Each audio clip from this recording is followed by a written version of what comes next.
கண்களை மூடுவோம்.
துதிக்கிறோம். பரிசுத்த ஆவியானவரே, உம்முடைய சபப்பா, பரிசுத்த ஆவியானவர் இந்த எல்லையெங்கிலும் உலாவும்படியாய் ஜெபிக்கிறோம். பரிசுத்த ஆவியானவர் இந்த எல்லையெங்கிலும் கடந்து வரும்படியாய் ஜெபிக்கிறோம். ஏசையா, நாங்க பேசுங்கப்பா. பரிசுத்த ஆவியானவர் எங்களோடு பேசுங்க. உம்முடைய சத்தத்தை கேட்க எங்க செவியை திறங்க. உம்முடைய சத்தத்தை அறிய எங்க மனக்கண்களை திறங்க. ஏசையா, எங்களுடைய இருதயங்கள் திறக்கப்படுவதாக. ஓ ரபா சந்தர பலங்கர பலபா தீரபஹந்தர பலங்கரபா ஷபர பலவங்கர பலபா. ஆவியானவர் அசைவாடுங்க. வந்திருக்கிற ஒவ்வொரு பிள்ளைகள் மேலையும் பரிசுத்த ஆவியானுடைய கரம் இறங்கும்படியாய் ஜெபிக்கிறோம். பரிசுத்த ஆவியானவர் கிரியை செய்யும்படியாய் ஜெபிக்கிறோம். எல்லா இருதயங்களையும் திறங்கப்பா.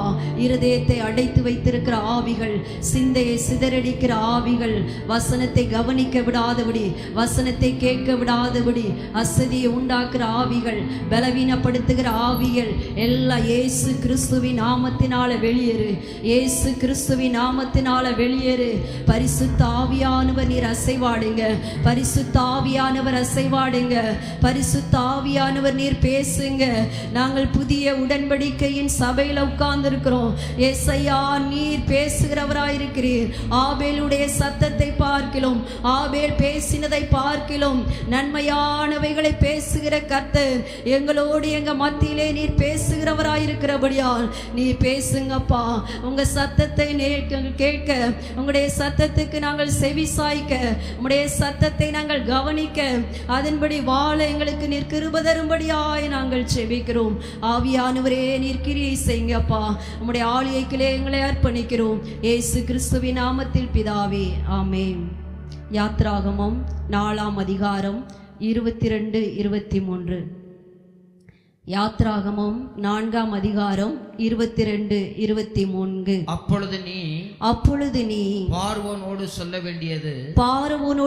வேண்டியது என்னவென்றால் இஸ்ரவேல் என்னுடைய குமாரன், என் சேஷ்ட புத்திரன், எனக்கு ஆராதனை செய்யும்படி என் குமாரனை அனுப்பிவிடு என்று கட்டளையிடுகிறேன். அவனை விடமாட்டேன் என்பாயாகில் நான் உன்னுடைய குமாரனை உன் சேஷ்ட புத்திரனை சங்கரிப்பேன் என்று கர்த்தர் சொன்னார் என்று சொல் என்றார். ஹல்லேலூயா, ஹல்லேலூயா, ஹல்லேலூயா. நல்லா கவனிங்க. வேதத்தை நீங்க பார்க்கறத விட சொல்லுகிற வார்த்தையை ரொம்ப நல்லா கவனிச்சா உங்களோட ஆவியானவர் பேசுவார். தலைப்பு இஸ்ரவேல் என் சேஷ்டபுத்திரன். இஸ்ரவேல் என் சேஷ்டபுத்திரன். நீங்கள் கீழே உங்கள் பேரை போட்டுக்கிட்டு நான் தேவனுடைய சேஷ்டபுத்திரன், நான் தேவனுடைய சேஷ்டபுத்திரன். தலைப்பு எதுக்கு சொல்கிறதுனா உங்களுக்கு ஞாபகப்படுத்துறதுக்காக தான். அடுத்த வாரம் போன வாரம் என்ன பிரசங்கம்னு கேட்கும்போது தலைப்பையாவது என்ன செய்யணும் நீங்கள் சொல்லணுன்றதுக்காக தான் இந்த தலைப்பு சொல்லப்படுகிறது. இஸ்ரவேல் என் சேஷ்டபுத்திரன். ஹல்லேலூயா, ஹல்லேலூயா, ஹல்லேலூயா. இஸ்ரவேல் என் சேஷ்டபுத்திரன், என் குமாரன் சொல்லி கர்த்தர் என்ன சொல்றாரு? மோசே கிட்ட என்ன சொல்றாரு? இஸ்ரவேல் என் குமாரன்பா, என் சேஷ்டபுத்திரன் அப்படின்னு சொல்லும்போது யார் அங்கங்க வேடிக்கை பார்க்காதீங்க. வேடிக்கை பார்த்தா வசனம் உங்களுக்கு புரியாது. ஒரு லைனை நீங்க கவனிக்காட்டினாலும் அடுத்த லைனை என்ன செய்ய முடியாது, நீங்க உங்களுக்கு சுத்தரவே புரியாது. அதனால அங்கங்கெல்லாம் என்ன செய்யக்கூடாது, வேடிக்கை பார்க்காம கண்ணை நல்லா திறந்து வசனத்தை என்ன செய்யணும், நல்லா கவனிக்கணும். நான் சொல்லுகிற வசனத்தை குறித்து வச்சு வீட்டில் போய் என்ன செய்யுங்க, டெஸ்ட் பண்ணிட்டு வந்து அடுத்த வாரம் என்ன செய்யுங்க, தவறாக இருந்தால் சொல்லுங்க. அதனால் நல்லா கவனமாக கவனிக்கணும். சேஷ்டபுத்திரன், இஸ்ரவேல் என் குமாரன், என் சேஷ்டபுத்திரன் சொல்லி மோசே கிட்ட கர்த்தர் என்ன சொல்லுகிறார். அப்பொழுது இஸ்ரவேல் என்னல்ல, உயிரோடு இல்லை. உயிரோடு இல்லாத ஒரு நபரை நினைவில் வச்சு கர்த்தர் சொல்றாரு மோசே கிட்ட, இஸ்ரவேல் என் குமாரன், இஸ்ரவேல் என் சேஷ்டபுத்திரன், அவனை எனக்கு ஆராதனை செய்யும்படி என் குமாரன் என்ன செய்யுது, அனுப்பிவிடு. இல்லாவிட்டா ஓம் குமாரனை, ஓம் புத்திரனை நான் என்ன செய்வேன், சங்கரிப்பேன். நல்ல ஒரு ஒப்பந்தம் பாருங்க. என் பிள்ளைய விடாவிட்டி ஓம் பிள்ளைய கொல்லுவேன். என் பிள்ளைய நீ விட்டு என் வேலை செய்ய விடாவிட்டி உன் பிள்ளையை நான் என்ன செய்வேன், கொல்லுவேன்னு சொல்லி ஒரு ஒப்பந்தத்தோடு மோசையை போய் நீ பார்வோன்ட்டு என்ன செய்ய, பேசுப்பான்னு சொல்லாரு. இஸ்ரவேல் இப்ப உயிரோட இல்லை.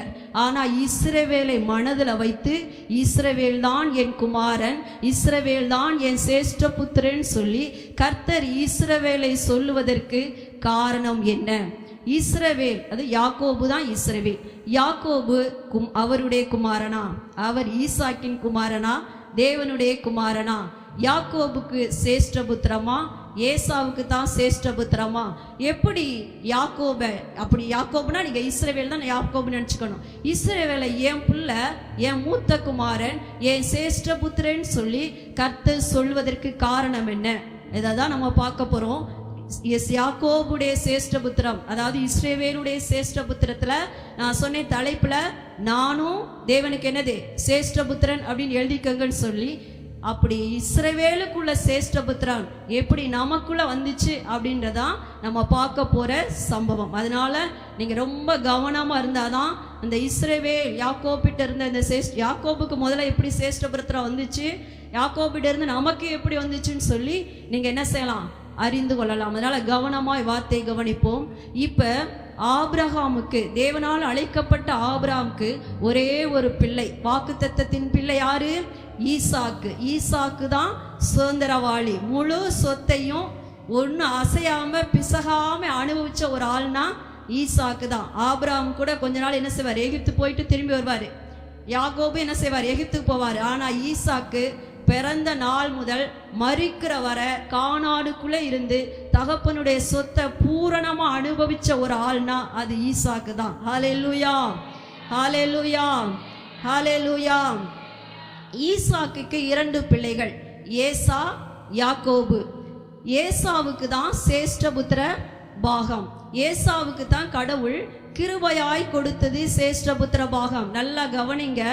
சேஷ்டபுத்திர பாகம் அப்படின்றத நீங்க ரெட்சிப்பா நினைச்சுக்கங்க. ஏன்னா சேஷ்டபுத்திர பாகத்துக்கு என்னது, 2 மடங்கு ஆசீர்வாதம். நீங்க உபாகமம் 21 போய் படிச்சீங்கன்னா அதுல இருக்கும். சேஷ்டபுத்திர பாகம் உடையவர்களுக்கு, முதல் பிள்ளைக்கு 2 மடங்கு ஆசீர்வாதம். ரட்சிக்கப்பட்ட நமக்கும் 2 மடங்கு ஆசீர்வாதம். இம்மையிலும் ஆசீர்வாதம், மறுமையிலும் ஆசீர்வாதம். அப்ப ஏசாவுக்கு தான் முதல்ல சேஷ்டபுத்திர பாகம். எப்படி ஏசாவுக்கு முதல்ல சேஷ்டபுத்திர பாகம் கிடைச்சிச்சு? பிறப்புல கடவுள் கிருபையாய் கொடுத்ததான் அந்த சுதந்திரம். சேஷ்ட பாகம், புத்திர பாகம் சுதந்திரம் கிருபையாய் கிடைத்தது.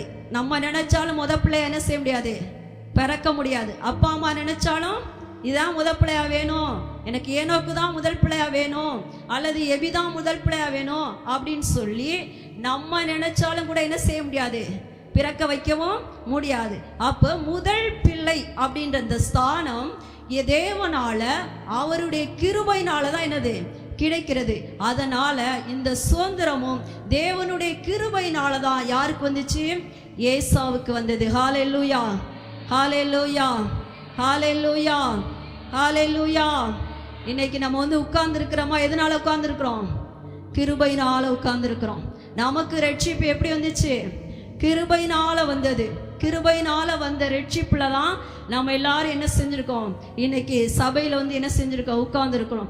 இப்படி கிருபையாய் கிடைத்த இந்த ஏசாவுக்கு கிடைத்த இந்த சுதந்திரத்தை குறித்து, சுதந்திரம் பெற்றா 2 கண்டிஷன் இருக்கு. ஒன்று என்னன்னா, அவருக்கு ஒரு பொறுப்பு இருக்கு. தன் தகப்பனுடைய ஸ்தானத்துல இருந்து தகப்பன் விரும்புறதை செய்து, ஒருவேளை தகப்பன் மரித்து போனாலும் அந்த ஸ்தானத்திலிருந்து அவர் என்னெல்லாம் செய்ய விரும்பினாரோ அதையெல்லாம் என்ன செய்யணும், அந்த குடும்பத்துக்கு செய்யணும். 2 பொறுப்பு ஏசாவுக்கு இருக்குது. எந்த முதற் பேரான பிள்ளைக்கும் 2 பொறுப்பு என்னது கொடுக்கப்படுகிறது. ஆனா ஏசா அந்த பொறுப்பு அவருக்கு கொடுக்கப்பட்டது உண்மை. ஏசா அந்த பொறுப்பை காப்பாற்றினாரா? அதுக்கு 2 விஷயம் வேணும். ஒன்று, பொறுப்பை காப்பாற்றணும். 2வது என்ன செய்யணும், தகப்பனுடைய விருப்பத்தை செய்ய வேண்டும். நீங்க எழுதிக்கோங்க, இத சேஷ்டபுத்திர பாகத்தின் தன்மை, அதனுடைய காரியம் என்னன்னா, முதல்ல அவங்களுக்கு ஒரு பொறுப்பு கொடுக்கப்படுகிறது. அந்த பொறுப்பை காப்பாற்ற வேண்டும். 2வது தகப்பனுடைய விருப்பத்தை என்ன செய்யணும், செய்ய வேண்டும். சுதந்திரத்தை காப்பாற்ற வேண்டும். தேவன் கொடுத்த இந்த சேஷ்டபுத்திர பாகத்தின் சுதந்திரத்தை காப்பாற்ற வேண்டும். 2வது தகப்பனுடைய விருப்பத்தை செய்ய வேண்டும். நல்ல கவனிங்க, ஏசாவுக்கு கொடுக்கப்பட்ட சுதந்திரத்தை அவர் காப்பாற்றினாரா? யார் அந்த சுதந்திரத்தை காப்பாற்றினது அப்படின்றத நான் சொல்ல போறேன். கொஞ்சம் கவனமா கவனிச்சாதான் உங்களுக்கு புரியும். ஈசாக்கு 2 பிள்ளைகள், ஏசா, யாக்கோபு. அதுல ஏசா என்னது, நல்ல வேட்டையில் வல்லவன், வன சஞ்சாரி. நல்லா கவனிங்க, அவர் வன சஞ்சாரின் பைபிள் இருக்கு. நீங்க இதெல்லாம் நான் சொல்லிட்டு போயிடுறேன், ஏன்னா ரொம்ப எடுத்து வாசித்தோம்னா லேட் ஆயிரும். அதனால சொல்லுகிறேன், முக்கியமான வார்த்தையை மட்டும் உங்களுக்கு வசனமா சொல்றேன். இதை நல்லா கவனிங்க. இப்போ வன சஞ்சாரி அப்படின்னு சொல்லும்போது, அவர் வீட்டில் இருக்கிற காட்டில் எங்கே அதிகமாக இருந்திருக்காரு, காட்டில் தான் என்ன செஞ்சிருக்காரு, அதிகமாக இருந்திருக்கிறாரு. அதனால இவர் வன சஞ்சாரி. யாக்கோபு, இது நீங்க ஆதியாகமத்தில் இந்த வார்த்தைகளாக இருக்கும். யாக்கோபு குணசாலியும் கூடாரி வாசியுமாய் இருந்தார். அவருக்கு நல்ல குணம். 2வது என்னது, கூடாரத்திலே அம்மா அப்பாவோடு இருந்து அம்மா அப்பாவுடைய வார்த்தைக்கு அப்படியே கீழ்ப்படிந்து வாழ்ந்தது தான் யாக்கோபு. அதனால இவங்க 2 பேருக்கிட்டையும் 2 குணங்கள் இருக்கு. அவரு வேட்டையில வல்லவன், வன சஞ்சாரி. இவர் குணம் கூடாரவாசியா என்ன செஞ்சு இருந்துட்டு இருக்காரு. ஏசா கிட்ட இப்ப சுதந்திரம், முதல் பலனின் சுதந்திரம் யார்கிட்ட கையில இருக்கு, ஏசாவுடைய கையில இருக்கு. ஏசா வேட்டையாடி என்ன செய்யறாரு, களைத்து போய் ஒன்றுமே கிடைக்காம வீட்டுக்கு என்ன செய்யறாரு, வர்றாரு. களைத்து போயிட்டாரு, அதோட சேர்த்து அவர் இளைத்தும் போயிட்டாரு. இளைத்து போய் வீட்டுக்கு வந்தா வீட்டில் என்ன செய்யறாரு, யாக்கோபு கூழ் சமைத்து கொண்டு இருக்கிறாரு. கூழ் சமைச்ச உடனே ஏசா கேட்கிறாரு, இந்த கூதுல கொஞ்சோண்டு கொடு அப்படின்னு சொல்லி கேட்கிறாரு. யாக்கோபு என்ன செஞ்சிருக்கலாம், கொடுத்திருக்கலாம். யாக்கோபு என்ன செய்யறாரு, உடனே இல்ல, உன் சேஷ்டபுத்திர பாகத்தை என்ன செய்து எனக்கு விற்று போடு அப்படின்னு சொல்லி யாக்கோபு கேட்கிறாரு. யாக்கோபு கேட்டது சரியா தவறா என்பது அடுத்த விஷயம். ஆனா யாக்கோபு இப்படி கேட்டிருக்கலாம் சொல்லி நான் யோசித்து சொல்றேன். என்னன்னா, இன்னைக்கு கூளை வாங்கிக்க, என்ன சாப்பாடு தானே, நாளைக்கு நீ ஒரு மானை என்ன செய்ய, வேட்டையாடி கொண்டு வந்து எனக்கு நீ சமைச்சு கொடு அப்படின்னு சொல்லி ஒரு என்ன செஞ்சிருக்கலாம், ஒப்பந்தம் பண்ணியிருக்கலாம். இன்னைக்கு நான் தாரேன், நாளைக்கு என்ன செய்யுது நீ எனக்கு கொடுன்னு சொல்லிக்கலாம். ஆனா யாக்கோபு என்ன பண்ணிட்டாரு, எனக்கு சேஷ்டபுத்திர பாகத்தை விற்று போடு அப்படின்னு சொல்லி ஒரு பெரிய விஷயத்தை என்ன செஞ்சிட்டாரு, கேட்க ஆரம்பிச்சிட்டாரு. சாதாரண கூளை கொடுத்து. ஆனா ஏசா அதை சொல்லும் போது சொல்லுவாரு, இந்த சேஷ்டபுத்திர பாகம் எனக்கு என்னத்திற்கு, நான் சாக போகிறேனே, நான் சாக போறேன், இந்த சேஷ்டபுத்திர பாகம் எனக்கு என்னத்துக்குப்பா, இந்தா நீயே என்ன செஞ்சுக்க வச்சுக்கன்னு சொல்லி கொடுத்து, 2 பேருமே அப்பா அம்மா அனுமதி இல்லை, அப்பா அம்மாட்ட கேட்கல, 2 பேருமே டீல் பண்ணி என்ன செஞ்சுட்டாங்க, ஒருத்த சொத்தை ஒருத்த என்ன செஞ்சுட்டாங்க, வாங்கி முடிச்சிட்டாங்க. அன்பான தேவனுடைய பிள்ளைகளே, ஏசா தன்னுடைய சேஷ்டபுத்திர பாகத்தினுடைய அந்த பொறுப்பும் மேன்மையும் தெரியவில்லை. ஹல்லேலூயா, ஹல்லேலூயா. ஏன்னா அவருடைய இருப்பிடமே காடு. அதிகமாக உலகத்தில் தொடர்போடு இருக்கிறவர்களுக்கு தேவன் கொடுத்த அந்த மேன்மையான ரட்சிப்பின் சுதந்திரம், ரட்சிப்பின் மேன்மை தெரியாது. அவங்க சின்ன சாதாரண விஷயத்துக்கு கூட அதை என்ன செஞ்சிருவாங்க, அலட்சியப்படுத்திட்டு போகிறாங்க. அப்படிதான் இன்னைக்கு நம்மளும் இருக்கோம். இன்னைக்கு கல்யாணம்னா யாருமே என்ன செஞ்சுருக்க மாட்டோம், வந்திருக்க மாட்டோம், அதிகமாக வந்திருக்க மாட்டோம். ஏன்னா நல்ல சாப்பாடு, உறவு போயிடும், உலக உறவு போயிடும். அதனால என்ன செஞ்சுவோம், இது என்னத்துக்கு, சபை என்னத்துக்கு, சேஷ்டபுத்திர பாகம் என்னத்துக்கு, ரட்சிப்பு என்னத்துக்கு, எல்லாமே இது நான் சாக போறேனே, இது என்னத்துக்கு. ஏசா சொன்னது போலதான் அன்பான தேவனுடைய பிள்ளைகளே, நீனும் நானும் சொல்லிக்கிட்டு இருக்கோம். உன்கிட்ட கொடுத்த சுதந்திரத்தின் மேன்மை உனக்கு தெரியல, உன்கிட்ட கொடுத்த சுதந்திரத்தின் மகிமை உனக்கு தெரியல. ஏன்னா அது நீ கிரயமில்லாம வாங்கியிருக்க. உனக்கு எதையும் நீ கொடுக்கலதுக்காக கிருபையினால கொடுத்த ஏசாவுக்கு கொடுத்த அந்த சுதந்திரம் இன்றைக்கு அலட்சியப்படுத்தப்பட்டது, அசட்டை பண்ணப்பட்டது. அன்பான தேவனுடைய பிள்ளையே, உனக்கு கொடுத்த சுதந்திரம் அப்படிதான் இருக்கு. இன்னைக்கு உனக்கு கொடுத்த சுதந்திரம் அப்படிதான் இருக்கு. ரட்சிப்பை நீ அலட்சியப்படுத்துற, ரட்சிப்பை நீ அசட்டை பண்ற. இது என்னத்துக்கு, நான் சபைக்கு போய் என்னத்துக்கு, நான் சாட்சியா வாழ்ந்து என்னத்துக்கு, நான் தான் உடம்பு முடியாம இருக்கேனே, நான் தான் பலவீனப்பட்டிருக்கேனே, நான் தான் சாக போறேனே, இது கொடுத்த கர்த்தருக்கு தெரியாதா, இது கடவுளுக்கு தெரியாதா அப்படின்னு சொல்லி இன்னைக்கு ஏசாவை போலதான் நம்ம எல்லாருமே என்ன செய்றோம், சுதந்திரத்தை விற்று போட்டவர்களாய், விற்று போடவும் காத்திருக்கிறவர்களாய் இருக்கிறோம். அன்பான தேவனுடைய பிள்ளைங்களே, ஏசாவுக்கு என்ன தெரியுமா, கூல பெருசா நினைச்சாரு, கூழு பெருசா தெரிஞ்சிச்சு. ஆனா சேஷ்டபுத்திர பாகம் என்ன செஞ்சிச்சு, அவருடைய பார்வையில சின்னதா தெரிஞ்சு. அன்பான தேவனுடைய பிள்ளை யாக்கோபை நீங்க கவனிங்க. யாக்கோபு ஏமாத்திலாம் சேஷ்டபுத்திர வார்த்தை வாங்கல, அவருக்கு நேருக்கு நேர பேசுறாரு. ஏன்னா கூழை கொடுக்குறேன், நீ சேஷ்டபுத்திர பாகத்தை கொடுத்துரு. இந்த கூழு தொண்டறிதான் ருசி, ஆனா உன்கிட்ட இருக்கிற சேஷ்டபுத்திர பாகம் அது விலை மதிப்பில்லாது. அந்த சுதந்திரம் ஒரு மேன்மை, ஆனா அது உனக்கு தெரியலன்றத யாக்கோபு புரிஞ்சு வச்சிருக்காரு. நீ வீட்டிலே இல்லப்பா, நீ வனத்திலே வாழ்ற, நீ உலகத்திலே உறவு இருக்கு, உலக உறவோடு நீ சம்பந்தப்பட்டிருக்க. அதனால உனக்கிட்ட இருக்க அந்த சுதந்திரத்தின் மேன்மை உனக்கு தெரியல. நீ எப்படி உனக்கு மேன்மை தெரியல, அந்த பொறுப்புடைய உணர்வு உனக்கு தெரியல. அதனால நீ கூல குடி, எனக்கு உன்ட்ட மேன்மையான இந்த சேஷ்டபுத்திர பாகத்தை கொடுத்துரு. ஒருவேளை நீ இருக்கிற உறவு, நீ இருக்கிற அந்நிய தொடர்பு உனக்கு சாதகமா முடிஞ்சிச்சுன்னா நீ அவள்கிட்ட போய் கூட என்ன செஞ்சிருவ, வித்து போட்டுருவ. உனக்கு ரட்சிப்பினுடைய மேன்மை தெரியல, ரட்சிப்பினுடைய தன்மை புரியல, இதனுடைய சுதந்திரம் 2 மடங்குன்னு உனக்கு தெரியல, இதனுடைய விருப்பம், தகப்பனுடைய விருப்பத்தை நிறைவேற்றணும் உனக்கு தெரியல. நீ காட்டிலே வளர்ந்த ஆளு. அதனால எனக்கு கூழு போறது பெருசு இல்ல, எனக்கு கூழு போறது பெருசு இல்ல, எனக்கு எப்படியா இதுவும் சேஷ்டபுத்திர பாகம் கிடைக்க வேண்டும். ஹல்லேலூயா.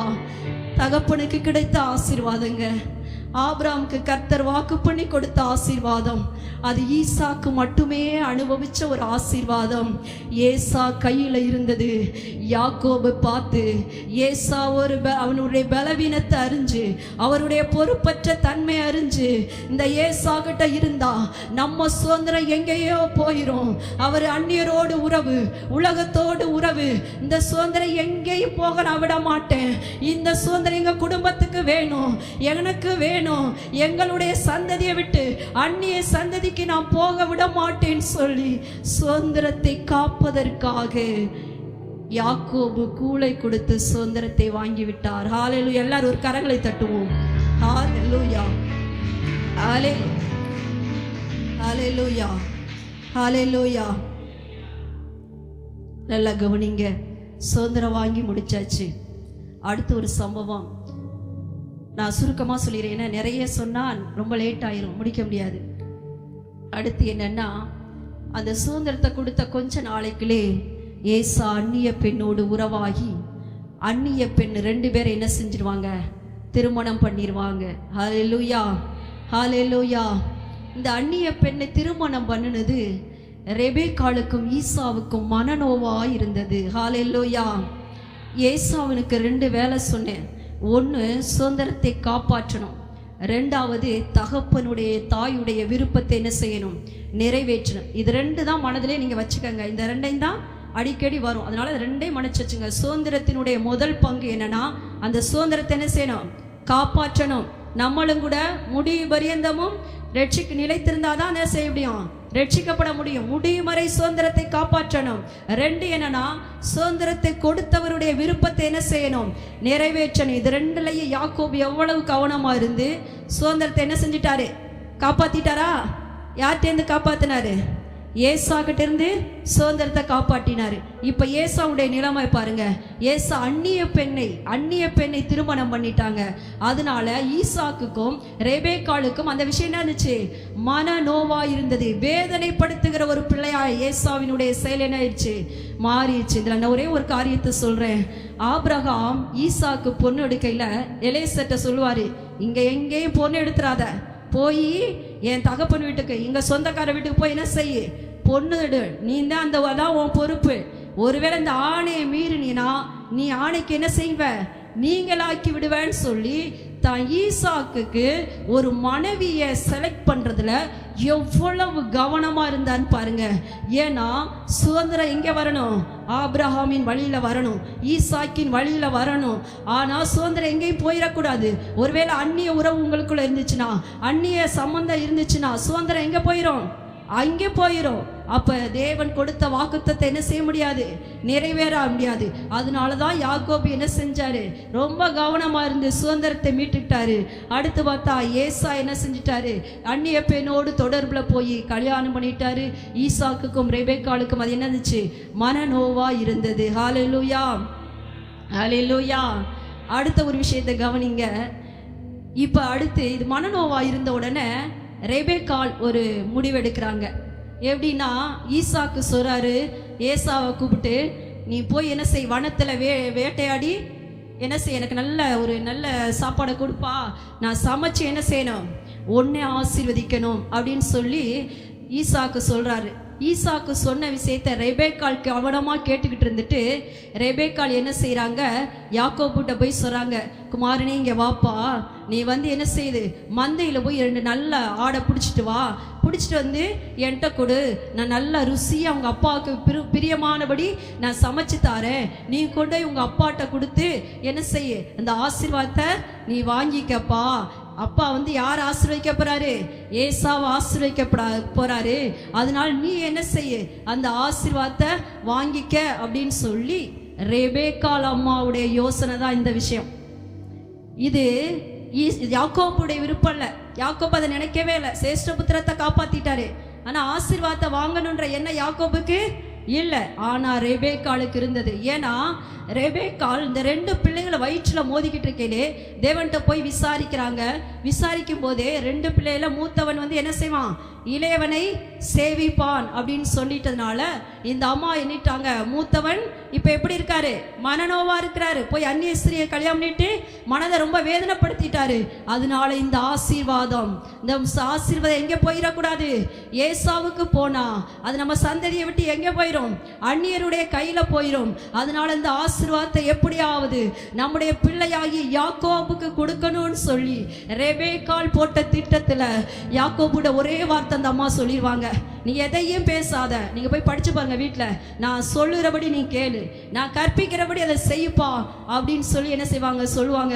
ஆனால் யாக்கோபுடைய மனசு தாங்காது. அம்மா, நான் அப்பாவை ஏமாத்த விரும்பல, நான் அவருக்கு முன்னாடி போய் என்ன செய்ய எத்தனை காணப்பட விரும்பல. ஏன்னா ஏசா ரோமம் உள்ளவன், ஏசாவுடைய கைகாலெல்லாம் ரோமம் இருக்கும், என்கிட்ட அது இல்லை. நான் போய் அப்பாவுக்கு முன்னாடி சாப்பாட்டை வச்சோடனே அவர் தடவி பார்ப்பாரு, கண்ணு குருடா இருந்தாலும் அவருக்கு முடியாம கடந்தாலும் அவர் தடவி பார்ப்பாரு. தடவி பார்த்த உடனே அவருக்கு முன்னாடி நான் எத்தனாய் காணப்பட்டு அவர் என்னை ஆசீர்வதிக்காம சபிச்சிட்டார்னா நான் என்ன செய்வேன், எனக்கு வேண்டாம், நான் இந்த எத்தனை வாழ விரும்பல, நான் ஏமாத்த விரும்பலைன்னு சொல்லி யாக்கோபுடைய உள் உணர்வோடு யாக்கோபு ரெபேக்காள்கிட்ட பேசுவாங்க. அன்பான தேவனுடைய பிள்ளைங்களே, ரொம்ப கவனிங்க. யாக்கோபு குணசாலி, யாக்கோபு கூடாரவாசி. அவருக்கு ஒருவேளை அவருடைய பேர் எப்படியோ, ஆனா அவரை எத்தனை காணப்படுறது அவர் விரும்பல. அவர் சொல்லிட்ட, நான் விரும்பலமானு. ஆனா அம்மாவுடைய இயக்கமெல்லாம் அப்பா ஏசா மரணம் ஆயிட்டாரு, ஏசா அந்நிய ஸ்திரீகளை கல்யாணம் பண்ணிட்டாரு, ஏசாவுக்கு இந்த சுதந்திரம் போனா அது அழிஞ்சு போயிடும், எப்படியாவது இந்த சுதந்திரம் உனக்கு வேணியானு இந்த சுதந்திரத்தை காப்பாற்ற, முதல் குமாரனுக்குரிய ஆசீர்வாதத்தை காப்பாற்ற ரெபேக்காள் துடிக்கிறாங்க. ஹல்லேலூயா, ஹல்லேலூயா. அன்பான தாயே, நம்முடைய ஜெபம் நம்முடைய சுதந்திரத்தை காப்பாற்றணும். இது சுதந்திரத்தில் பெண்களை காப்பாற்றுகிற ஒரு பொறுப்பு இருக்கு. நம்ம கொடுக்கப்பட்ட ரட்சிப்பை நம்ம பிள்ளைகளுக்குள்ள அது சரியா செய்ய தாய்மார்களுக்கு ஒரு விசேஷித்த கிருபை வேணும். தாய்மார்கள் கவனமா இருக்கணும். நம்முடைய சுதந்திரம் போகக்கூடாது, நம்முடைய சொத்து தேவனுக்குரியது, அது அந்நியற்ற போயிடக்கூடாதுன்னு சொல்லி ரெபேக்காள் ரொம்ப கவனமா யாக்கோபை தூண்டி, நீ எதுவும் பேசாத, அந்த சாபம் என் மேல விழுகட்டும், உன்னை ஒருவேளை சபிச்சா அந்த சாபம் என் மேல விழுகட்டும் சொல்லி ரெபேக்காள் அம்மா துணிந்து, ரெபேக்கா அம்மா தன்னையே ஒரு சாபமா நினைச்சாலும் பரவாயில்லைன்னு சொல்லி எப்படியாவது இந்த சுதந்திரம் என்னுடைய இளைய மகன் யாக்கோப்புக்கு கிடைக்கணும், இந்த சுதந்திரம் யாக்கோப்பு பெறணும், ஏன்னா அந்நியத்துக்கு கையில போயிடக்கூடாது இந்த சுதந்திரம் சொல்லி ரெபேக்காள் போட்ட திட்டத்தின்படி யாக்கோபு அப்படியே கீழ்ப்படிந்து செயல்படுகிறார். அதே போல ஈசாக்கு யாக்கோபை தடவி பார்ப்பாரு, தடவி பார்த்தோன்னே கரெக்டா கண்டுபிடிப்பாரு. யாக்கோபு சத்தமோ யாக்கோபின் சத்தம், கைகளோ ஏசாவின் கைகள். அப்படி இருந்தாலும் அவள் அறியாமல் யாக்கோபை ஆசீர்வதித்தார். ஹல்லேலூயா, ஹல்லேலூயா. கரங்களை தட்டுவோம். ஹல்லேலூயா, ஹல்லேலூயா, ஹல்லேலூயா. அறியாமல் யாக்கோபை ஆசீர்வதித்தார். ஹல்லேலூயா. இப்ப சேஷ்ட புத்திரகமும் காப்பாத்திட்டாரு. ரெபேக்கா அம்மாளுடைய துணையோடு ஆசீர்வாதத்தையும் காப்பாற்றி ரெண்டையும் அனுபவிக்கவில்லை. ஹல்லேலூயா. அவர் அனுபவிக்காக வாங்கல, அவர் அனுபவிக்கணுன்ற நோக்கத்துல வாங்கல, காப்பாற்ற வேண்டும்ன்ற நோக்கத்துல தான் வாங்கினாரே ஒழிசி நான் சொத்து சுகத்தோட வாழணுன்ற எண்ணம் யாக்கோபுடல்ல. ரெண்டையுமே அனுபவிக்காம யாக்கோபு உடனே ரெபேக்காள் அம்மாவும் ஈசாக்கு ஒரு ஆலோசனை பண்ணி யாக்கோப சொல்லிடுவாங்க, இந்த ஆசீர்வாதம் வாங்கினதுக்கு காரணமே அந்நிய ஸ்திரீயை கல்யாணம் பண்ணக்கூடாதுன்னு தான். நீ போ, நேர போய் எங்க அப்பா வீட்டுக்கு போ, எங்க அண்ணன் வீட்டுக்கு போ, அங்க இருக்கிற பிள்ளைய எப்படியாவது நீ என்ன செய்து கல்யாணம் பண்ணிட்டு வந்துடுவா. நல்ல கதை பாருங்க, நல்ல கதை, இதான் பெஸ்டான கதை. போய் நீ என்ன செய்யணும், கல்யாணம் பண்ணிட்டு வா. அதான் தகப்பனாருடைய விருப்பம். யாக்கோபும் பாருங்க, ஏன்னா பின்னாடி உள்ளதெல்லாம் நான் சொல்ல நேராயிடும். யாக்கோபுக்கு கர்த்தரை தவிர யாருமே துணை இல்லை. போகும்போது சொல்லிவிட்டவங்க தான் 2 பேரும். யாக்கோபு அவங்க நினைக்கவே இல்லை. ஆனா கர்த்தர் என்ன செஞ்சாரு, தாய் தகப்பனுடைய விருப்பத்தை நான் முதலே சொன்னேன், சுதந்திரத்தை காப்பாத்திட்டாங்க. இப்ப தாய் தகப்பனுடைய விருப்பத்தை யாக்கோபு என்ன செய்யறாரு, நிறைவேற்ற ஆரம்பிச்சு என்ன செய்யறாரு, போக ஆரம்பிச்சிட்டாரு. யாருமே துணை இல்லை, இரவு வேலையில கர்த்தர் மாத்திரம் துணை. கர்த்தர் தான் அவர் கூட பேசுற, நீ போப்பா நான் உன்னோட இருக்கிறேன்னு சொல்லி போயிட்டாரு. நல்லா கவனிங்க. யாக்கோபு லாபான் வீட்டுக்கு போற எல்லா சம்பவங்களும் தெரியும், நான் சுருக்கமா சொல்லி முடிக்கிறேன். லாபான் வீட்டுக்கு போன உடனே லாபான் வீட்டுல 1 மாசம் வேலை செய்வாரு. 1 மாசம் வேலை செஞ்ச உடனே லாபானுக்கு ஒரு மாதிரி இருக்கும். நம்ம தங்கச்சி மகளா இருந்தாலும் அக்கா மகளா இருந்தாலும் நம்ம வீட்டுல சும்மாவே தெண்ட சோறா என்னது சாப்பிட்டுட்டே இருக்கிறது, அதனால உனக்கு சம்பளம் என்னப்பான்னு கேட்கிறாரு. நல்லா கவனிங்க. இவர் சம்பளம் என்ன தெரியுமா கேட்கிறாரு, உங்க பொண்ணை தாங்கன்றாரு. இதாங்க வந்தது யாக்கோபு, இதுக்குதான் வந்தது யாக்கோபு. அப்பாவுடைய விருப்பத்தை நான் நிறைவேற்றணும். நீங்க உங்களுக்கு ஒரு வேளை இது ஒரு பக்கம் விளையாட்டா இருக்கலாம். யாக்கோபு வந்தது நோக்கம் என்ன தெரியுமா, உன் பிள்ளைய கல்யாணம் பண்ணணும்யா. அவருக்கு நாள் கிடைக்காம வந்தாரு, சுதந்திரத்தை காப்பாற்றணும், ஆசீர்வாதம் காக்கப்படணும்னா ரட்சிக்கப்பட்ட தம்மோட உறவு சம்பந்தமான பிள்ளை தான் எனக்கு சுதந்திரமா கிடைக்கணும். அதுதான் எங்க அம்மா அப்பா ஆசை. அதுக்கு தான் என்னை என்ன செஞ்சுட்டாங்க, விரட்டி விட்டாங்க, போன்னு சொல்லி விரட்டி விட்டாங்க. அதனால நான் கூலி உனக்கிட்ட என்ன கேட்கிறேன், எனக்கு பணம் வேணாம், கூலி உன் பொண்ணை கொடு. ஹல்லேலூயா, ஹல்லேலூயா, ஹல்லேலூயா. அவர் 1க்கு 2 கொடுத்துட்டாரு. அந்த சம்பவம்லாம் நான் சொல்லலை. 1க்கு 2 கொடுத்துட்டாரு. எல்லா பிள்ளைகள்லாம் பிறந்துருச்சு. இப்போ யோசேப்பு பிறந்த உடனே யாக்கோபு முடிவெடுப்பா, நான் வீட்டுக்கு போறேன்னு சொல்லுவாரு. நான் வீட்டுக்கு போறேன், என் பிள்ளைலாம் காப்பாற்றணும், என் பிள்ளைகளுக்கு நான் சம்பாதிக்க எப்ப இவ்வளவு நாள் உங்களுக்கே சம்பாதிச்சிட்டேன்னு சொல்லி வீட்டுக்கு போக பிரயாசப்படுவாரு. ஆனால் லாபான் மறுபடியும் கேட்பாரு, உனக்கு சம்பளம் என்னன்னு கேட்பாரு. அப்போதான் எனக்கு ஏதாவது ஆடு மாடுகளில் புள்ளி உள்ளது வரி உள்ளதெல்லாம் எனக்கு வேணும்னு சொல்வார். அதே போல் தேவன் யாக்கோபினுடைய சந்ததியை அங்கே ஆசீர்வதித்து அவருக்கு தேவனே சொத்து கொடுத்தார். ஹல்லேலூயா, ஹல்லேலூயா. அப்போ அவர் சொல்லுவார், லாபான்ட்ட நீ கொடுக்கலையா, ஆபிரகாமின் தேவனும் ஈசாக்கின் பயபக்திக்குரியருமாகிய என் தகப்பனுடைய தேவன் என்னோடு இல்லாமல் போனால் என்னை நீ வெறுங்கையை அனுப்பியிருப்ப. அவர் தான் எனக்கு 2 பரிவார ஆசீர்வாதத்தை கொடுத்தார். ஹல்லேலூயா, ஹல்லேலூயா, ஹல்லேலூயா. யாக்கோபு எப்போ பார்த்தாலும் கர்த்தர் தான் சொல்லுவார். அந்த ஆட்டுக்குட்டி கூட ஈசா கேட்பார், இவ்வளோ சீக்கிரம் என்னப்பா பிடிச்சிட்டு வந்தோடனே கர்த்தர் வாய்க்க பண்ணார், கர்த்தர் வாய்க்க பண்ணுவார். இவர் குடும்பத்திலே வளர்ந்தாள், குடும்ப தெய்வமாகி யெகோவாவை பற்றி நல்லா அறிஞ்சாள். ஏசாவை நான் தேடி தேடி பார்த்தேன், எங்கேயாவது ஒரு கர்த்தன் ஒரு வார்த்தை சொல்வார்னு. அவர் ஏசா என்ன செய்யலை, சொல்லவே இல்லை. கர்த்தரை பற்றியே என்ன செய்ய மாட்டார், பேசவே மாட்டார். நீ கொடுப்ப ஆசீர்வாதம், நீ கொடுப்ப ஆசீர்வாதம் தான் சொல்வார் எல்சி, கர்த்தரை பற்றி பேசவே மாட்டார். ஆனால் யாக்கோபு வீட்டிலே வளர்ந்ததுனால யெகோவா தெய்வத்தை குறித்ததான அறிவு யாக்கோபுல இருந்ததுனால அவர் எப்போ பார்த்தாலும் கர்த்தர் கொடுத்தார், கர்த்தர் கொடுத்தார், கர்த்தர் கொடுத்தார்னே சொல்வார். நல்லா கவனிங்க. அடுத்து கொஞ்ச நாள் இருந்துட்டு அவங்க வீட்டை விட்டு கிளம்பிடுவாங்க. கிளம்பின உடனே இவர் என்ன செய்வார், கர்த்தரே சொல்வார், நீ சரி போப்பா வீட்டுக்கு போப்பான்னு சொல்லிடுவார். அதே எப்படி என்ன செய்வார், எழும்பி வருவார். வந்த உடனே ஏசாவை குறித்த ஒரு பயம் அவருக்குள்ள வந்துடும். ஏன்னா ஏசா கொன்று போட்டுருவாருன்னா அந்த அம்மா என்ன செய்வாங்க, லாபான் வீட்டுக்கு யாக்கோபை அனுப்புவாங்க. இப்போ ஏசாவை குறித்த பயம் வந்துடும். ஏசாவை குறித்த பயம் என்னன்னா, நம்ம இவ்வளவு தூரம் எல்லாத்தையும் காப்பாற்றிட்டு வந்திருக்கோம், ஏசா நிச்சயமாக என்ன செஞ்சிருவாரு, எல்லாத்தையும் கொலை பண்ணிடுவார் அப்படின்னு சொல்லி ஏசாவை குறித்த பயம் வந்தோடனே ஏசாவுக்கிட்ட ஆள் அனுப்பி என்ன செய், இந்த மாதிரி உங்கள் சகோதரன் என்ன செய்கிறேன், பாதாம் ஆறாம்லேருந்து என்ன செய்யணும் வர்றாரு, ஆடு மாடு பிள்ளை குட்டிகளோட என்ன செய்கிறாரு வந்துட்டு இருக்காரு அப்படின்னு சொல்லி ஆள் அனுப்பி எனக்கு தயவு கிடைக்கணும், உங்கள் கண்களை எங்களுக்கு என்ன செய்யணும், தயவு கிடைக்கணும்னு சொல்லி ஆள் அனுப்பி சொல்லுவார். ஆனால் போனவங்க வந்து என்ன பதில் சொல்லுவாங்க தெரியுமா, ஏசா 400 பேரோடு உங்களோடு என்ன செய்ய எதிர்கொள்ள வந்துட்டு இருக்காரு அப்படின்னு சொல்லுவாங்க. யாக்கோபுக்கு பயம் வந்துடும். ஐயோ ஏசா கையில் நம்ம எப்படி என்ன செய்ய போகிறோம், சாக போகிறோமேன்னு சொல்லி பயம் வந்து என்ன செய்வார், மறுபடியும் அழுது, நீங்கள் என்னை பெருக பண்ணுவேன்னு சொன்னீங்களே, என்னை ஆசீர்வதிக்க பண்ணுவேன்னு சொன்னீங்களே, ஏசா எனக்கா என்ன செய்கிறாரு, எனக்கு முன்னாடி வந்துட்டு இருக்காரு, அவர் என்னை கொல்ல போறாருன்னு சொல்லி அப்படியே ஏசா என்ன செய்ய கர்த்தர்கிட்ட பேசுவார். கர்த்தர் பதிலாம் ஒன்றும் சொல்லவே மாட்டார். அதுக்கப்புறம் பார்த்தா ஏசாவுக்குன்னு சொல்லி ஒரு வெகுமதியெல்லாம் என்ன செய்வார், முன்னாடி அனுப்புவார், இவர் பின்னாடி என்ன செய்வார், கடைசியாக போவார்.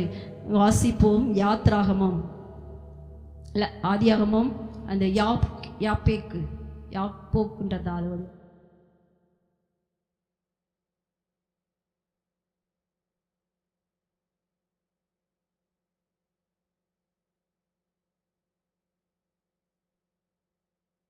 32:22.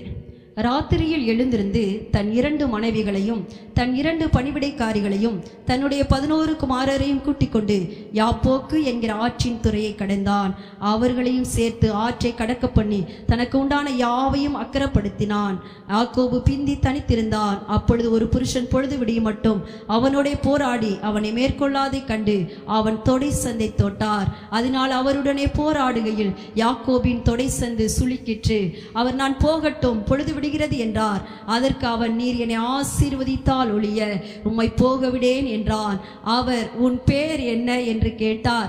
யாக்கோபு என்றான். அப்பொழுது அவர், உன் பேர் இனி யாக்கோபு எனப்படாமல் இஸ்ரவேல் எனப்படும். கைகளை தட்டுவோம். ஹல்லேலூயா, ஹல்லேலூயா, ஹல்லேலூயா. யாக்கோபு எனப்படாமல் இஸ்ரவேல் எனப்படும். நீங்க நல்லா கவனிங்க. இந்த இடத்துல அவர் என்ன செய்யறாரு, போராடி மேற்கொள்றார். என்னை ஆசீர்வதித்தால் ஒழிய நான் விட மாட்டேன்னு சொல்றாரு.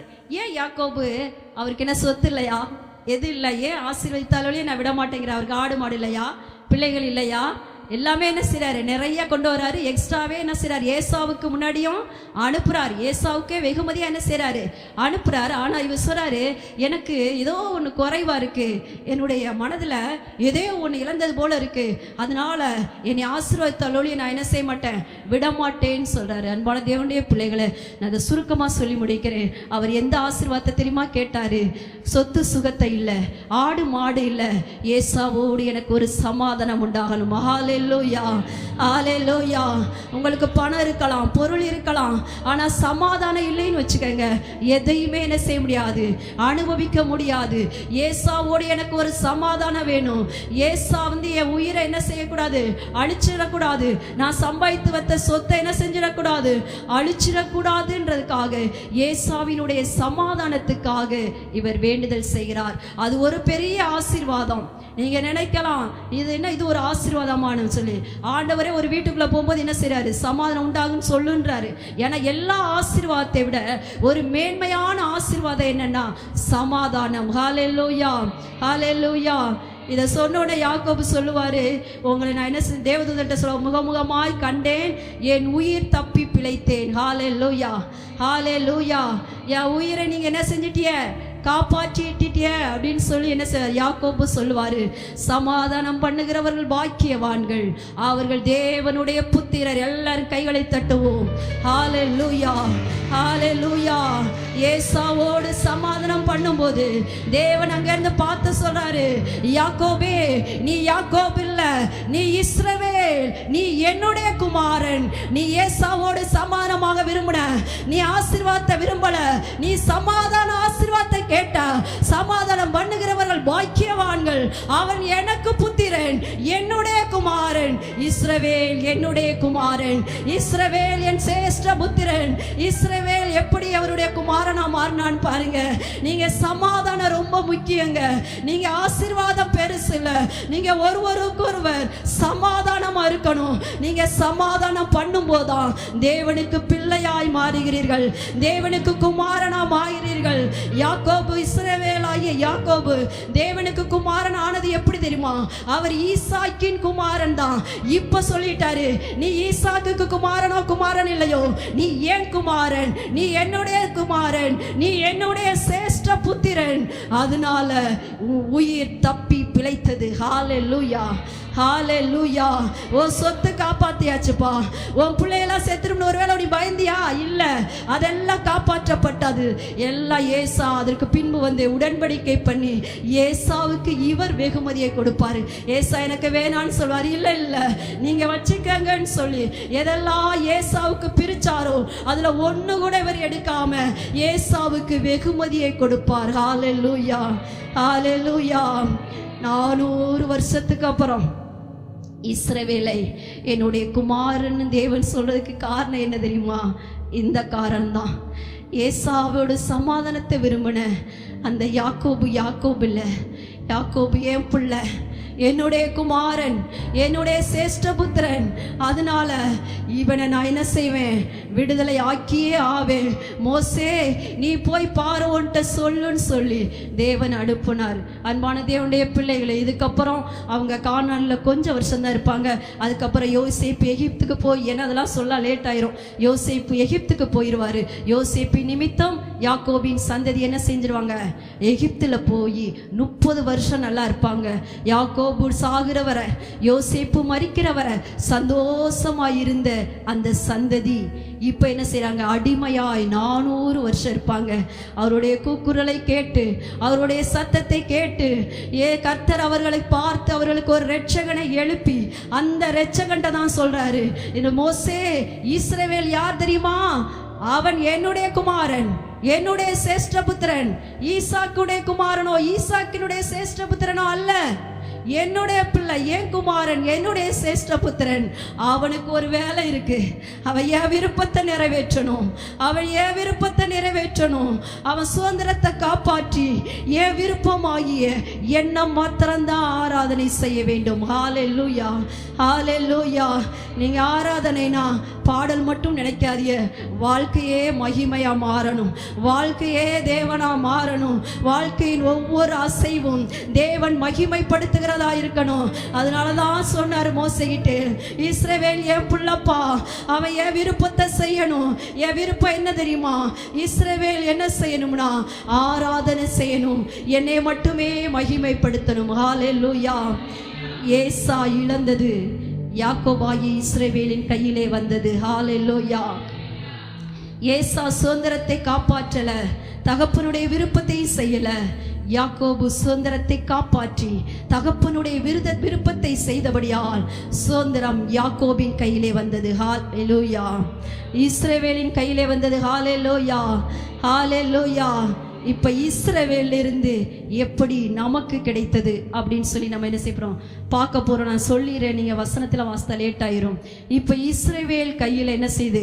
சுதந்திரம் இருக்கிறது. இஸ்ரவேல் ஒரு ஆளை நினைச்சு இஸ்ரவேல் சந்ததி என்ன செய்யறாரு?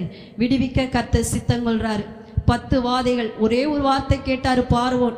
என்னப்பா மோசே, நீ எல்லாரையும் ஆராதனை செய்வான்னு கூப்பிடுற, அவர் யாரு? தேவன்கிரி, அவர் யாரு? அப்படியா? அவர் சொல்றதுனா நான் விட முடியாது அப்படின்னு சொன்ன அந்த ஒரு வார்த்தைக்காக 10 வாதை. நான் யாருன்னு உனக்கு காட்டணும்? நான் யாருன்னு உனக்கு தெரியணுமா? 10 வாதை. ஐயோயோ, எகிப்து என்ன செஞ்சிடுச்சு? அழிஞ்சே போயிடுச்சு. எல்லாரும் என்ன செய்யறாங்க? அழிஞ்சிச்சு, போங்க போங்கன்னு சொல்ற அளவுக்கு என்ன செய்யறாங்க? சளைக்காத ஒரு அழிவை என்ன செய்யறாரு கர்த்தர் யாருன்றதை நிரூபிக்க. அன்பான தேவனுடைய பிள்ளையே, ஒருவேளை தேவன் யாருன்னு நீங்க யாரும் கேட்டுறாதீங்க. ஒருவேளை தேவன் எனக்கு தெரியல, அவர் யாருன்னு கேட்டுறாதீங்க. அவர் யாருன்னு காட்டுனா என்ன செய்து? ஒரு தேசமே என்ன செய்து? அழிஞ்சு போயிடுச்சு. அதுக்கப்புறம் கர்த்தர் இந்த கடைசி வாதைக்கு முன்னாடி சொல்லுவாரு, உனக்கு நான் யாருன்னு தெரியாது. இஸ்ரவேல் ஜனத்திட்ட சொல்வாரு, உனக்கு என்ன செய்யாது? நான் யாருன்னு தெரியாது. நான் யாருன்னு உனக்கும் காட்டுறதுக்காக தான் பார்வோனுடைய இருதயத்தை என்ன செஞ்சேன்? கடினப்படுத்தி வச்சேன். இப்ப 2 பேருக்கும் தெரிஞ்சு போச்சு, பார்வோனுக்கும் தெரிஞ்சு போச்சு நான் யாருன்னு. அவரே சொல்லிடுவாரு, கர்த்தர் நீதிபரர், நாங்கள் பாவிகள், நாங்கள் துன்மார்க்கர் அப்படின்னு சொல்லி பார்வோனுடைய வாயாலே என்ன செய்வாரு? சொல்ற வரைக்கும் என்ன செய்யுது? அந்த உபத்திரம் வந்துட்டே இருந்துச்சு. அவர் எப்ப சொன்னாரோ அதுக்கப்புறம் தான் கொஞ்சம் மாறி கர்த்தர் என்ன செஞ்சிருவாரு? அடுத்த உபத்திரத்தோட விடுதலை ஆக்கிடுவார். அதே போல இஸ்ரவேல்ட்ட சொல்வாரு, நீ என்னை யாருன்னு தெரியலையா? உனக்காகத்தான் நான் என்ன செஞ்சேன்? பார்வோட இருதயத்தை நான் கடினப்படுத்தினேன். அதனால நீ என் விருப்பத்தை செய்யறதுல ரொம்ப கவனமா இருக்குன்னு சொல்றாரு. அவர் சொன்ன அந்த ஒப்பந்தத்தின்படி சேஷ்டபுத்திர பாகம் என்ன செய்யணும்? அவர் விடலை. பார்வோன் என்ன செய்யல? ஆராதனை செய்ய இஸ்ரவேல் ஜனங்களை விடலை. அதனால அவருடைய தலைச்சன் பிள்ளைகள் எல்லாம் அழிக்க வேண்டும் என்று தேவன் என்ன செஞ்சிட்டாரு? சித்தம் கொண்டுட்டார். பார்வோன் விடாம ஆக்குனதே யாரு? கர்த்தர் தான். இஸ்ரவேல் ஜனங்கள் யாருன்னு அறியறதுக்காக அவருடைய இருதயத்தை என்ன செஞ்சாரு? கடினப்படுத்தி இப்ப என்ன செஞ்சாரு? அவருடைய ஒப்பந்தத்தை நிறைவேற்றுகிற கடைசி ஒரு சம்பவம் என்ன செய்யுது? எகிப்துல நடக்குது. இப்ப சொல்லிட்டாரு, எல்லா தலைச்சன் பிள்ளைகளும் என்ன செய்யணும்? சங்கரிக்கப்பட வேண்டும். என் பிள்ளைய காப்பாத்தணும்னா உன் பிள்ளை சாகணும். அதான் ஒப்பந்தம். இந்த ஒப்பந்தத்தை நிறைவேற்ற தேவன் என்ன செஞ்சாருன்னா, எல்லா இஸ்ரவேல் ஜனங்களுக்கு எகிப்து பார்வோனுக்குள்ள அடிமையிலிருந்து ராஜார்தி உட்கார்ந்து இருக்கிற எல்லாருடைய தலைச்சன்களை என்ன செஞ்சாரு? சங்கரிக்க திட்டமிட்டார். ஹல்லேலூயா, ஹல்லேலூயா. இதை நீங்க எல்லாம் கவனிக்கணும். ஒரே ராத்திரியில 2 சம்பவம் நடக்குது. ஒன்னு தலைச்சன் பிள்ளைகள்லாம் சாகுது, இன்னொரு பக்கம் இஸ்ரவேல்ல ஒரு ஆட்டுக்குட்டி பலியாகி எல்லா இஸ்ரவேல் வீட்டுடைய நிலைக்கால்களிலும் ஆட்டுக்குட்டியினுடைய ரத்தம் பூசப்படுகிறது. ஹல்லேலூயா, ஹல்லேலூயா, ஹல்லேலூயா. சொத்தை காப்பாத்திட்டார். எல்லாரும் கைகளை தட்டுவோம். ஹல்லேலூயா. பஸ்கா பலி அடிக்கப்பட்டு இஸ்ரவேல் காக்கப்பட்டது. இஸ்ரவேல் விடுவிக்கப்பட்டது. ஹல்லேலூயா. இஸ்ரவேலை விரட்டி விட்டது பார்வோனா இருக்கலாம், ஆனா இஸ்ரவேல் சுதந்திரத்தை காப்பாற்ற வைத்தது பஸ்கா பலி. ஹல்லேலூயா, ஹல்லேலூயா. இப்ப நான் சுருக்கமா சொல்லி முடிக்க 2 சம்பவத்தை ஒரே நாள்ல நிறைவேற்றினார். இப்ப தேவன் சொல்றாரு, இதெல்லாம் வசனம் எழுதிட்டு வந்திருக்கேன், ஆனால் லேட் ஆயிருன்றதுக்காக நான் வசனத்தை சொல்லல. அப்புறம் கர்த்தர் சொன்னீங்க, வேணா குறிச்சு வச்சுக்கோங்க. யாத்ராகமம் 13:1-2. அதில் என்ன சொல்வார்னா, நான் என்ன செய்வேன்? பார்வோனுடைய முதல் பிள்ளையை நான் அழிச்சிட்டேன், அதனால ஓம் பிள்ளையெல்லாம் என்ன செய்ய? முதல் பிள்ளை பூரா பரிசுத்தப்படுத்த அது எனக்கு உரியது அப்படின்னு சொல்லி என்ன செய்வார்? சொல்லுவார். அதுக்கப்புறம் பார்த்தா அவங்க என்ன செஞ்சிருவாங்க? அதேபடி என்ன செய்வாங்க? மூத்த பிள்ளைகள்லாம் உங்களுக்கு செய்வாங்க. ஆனால் ஒரு சம்பவம் என்னன்னா, இந்த பஸ்கா பலி அடிக்கப்பட்ட அந்த ஆட்டுக்குட்டியுடைய ரத்தம் பூசப்படுதுல, அதை நித்திய உடன்படிக்கையா என்னணும் செய்யணும் அப்படின்னு சொல்லிடுவார். ஏன்னா இங்கேருந்து நீ விடுதலை ஆகுனதை மனதில் வச்சு, இங்கேருந்து நீ விடுதலை ஆனதை என்ன செய்யக்கூடாது? மறக்கக்கூடாது. இந்த தலைப்பிள்ளைகளெல்லாம் நான் அழிச்சதை நீ மறக்கக்கூடாது.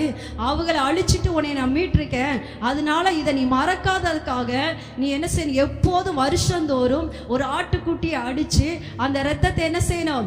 நிலைக்காலில் பூசணும். ரத்தம் பூசும்போது ஒருவேளை உன் பிள்ளை கேட்கும், என்னப்பா வருஷத்துக்கு ஒரு தடவை இந்த மாதிரி செய்கிறீங்களே என்னன்னு கேட்டால் நீ உன் பிள்ளைக்கு சொல்ல வேண்டும். ஹல்லேலூயா. சுவிசேஷம் நீங்கள் யாருக்கு சொல்கிறீங்களோ சொல்லலையோ உங்கள் பிள்ளைகளுக்கு சொல்ல வேண்டும். உங்கள் பிள்ளைகளுடைய பொறுப்பு, பிள்ளைகளை காப்பாற்றுகிற பொறுப்பும் உங்கள் கையில் தான் இருக்குது. அன்பான தேவனுடைய பிள்ளைகளே, ஆபிரகாம்கிட்ட அதைத்தான் சொல்லுவார், நீ உன் பிள்ளைக்கு சொல்லணுப்பான்னு சொல்லுவார். ஈசாக்குக்கு அதான் நியமனம். இஸ்ரவேல் ஜனங்களுக்கு நியமனமே என்னன்னா, நான் செய்கிற ஒவ்வொன்றையும் உன் சந்ததிக்கு நீ சொல்ல வேண்டும். ஹல்லேலூயா. அப்போதான் ஆண்டவர் சொல்லுவார், நீ ஒருவேளை இந்த ஆட்டுக்குட்டியுடைய ரத்தம் பூசும்போது உன் பிள்ளை கேட்கும். இந்த இதெல்லாம் வசனம் இருக்கு, யாத்திராகமம் 12:23-27. இந்த ஆராதனையின் கருத்து என்ன அப்படின்னு சொல்லி உன் பிள்ளை கேட்கும். அப்ப கேட்கும்போது நீ என்ன செய்யணும்? ஒரே இரவுல எகிப்தை அதமாக்கி இஸ்ரவேலை காப்பாற்றினாருப்பா கர்த்தர் அப்படின்னு சொல்லி உன் பிள்ளைக்கு சொல்ல வேண்டும். ஹல்லேலூயா, ஹல்லேலூயா, ஹல்லேலூயா. ஒரே இரவுல 2 வேளை என்ன செய்றாரு? செய்து முடித்து இஸ்ரவேல் ஜனங்களை என்ன செய்வாரு? எகிப்திலிருந்து விடுதலை ஆக்கி கானான் தேசத்துக்கு கொண்டு வந்துருவாரு. விடுதலை ஆக்கி செங்கடுக்குல வரும்போதே பிரச்சனை ஆரம்பிச்சிடும். அவர்கள் இருதயத்தில் எகிப்துக்கு போயிடுவாங்க. அவங்க ஆள் தான் இங்கே வர்றாங்க, ஆனால் என்ன செய்யும்? இருதயத்தில் எகிப்துக்கு போயிடுவாங்க. நான் சுருக்கமாக சொல்லி முடிக்கிறேன். என்னன்னா அவர்கள் அந்நிய தெய்வங்களை என்ன செஞ்சிருவாங்க? வழிபட ஆரம்பிச்சிருவாங்க. நீங்கள் அதில் விட நீங்கள் ரொம்ப கவனிச்சிங்கன்னா என்னென்னா, முதற் பிள்ளையவே என்ன செஞ்சிருவாங்கன்னா, எசேக்கியேல் 20:26 நீங்கள் வேணால் எடுத்து வச்சுங்கன்னா ஒரே ஒரு வாசனம் வாசிங்க. எசேக்கியேல் 16:20-21, சங்கீதம் 106:34-35, 20-21.